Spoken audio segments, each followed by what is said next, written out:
টানটানোর দেশ সার কলের কাপো পানি দিয়া আর সার পাতির প্যাকেট দিয়া ফাঁকিরে আপনার দিলা বলি দিল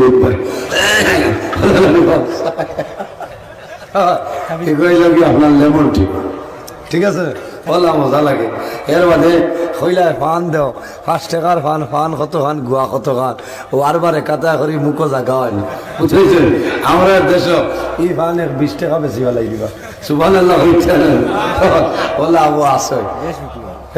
বলা অবস্থা এখানে বাস্তব কথা আমি 5 টাকার ফান সুপারি লইয়া 3 জনে খাইতাম ও ভারতের মুখত ভাই ভাই এখন কইল সাদাগুলা ফান 60 টাকা কইলা তুমি 10 দিলে বেজুড়া দিতা গিলা চকলেট 3টা এটা একটা নাটক না নিখোঁজ ওলা অবস্থা চলে আল্লাহ হেফাজত করেন ওয়াজ হুমিয়া সিংহে খাইয়া বরপুর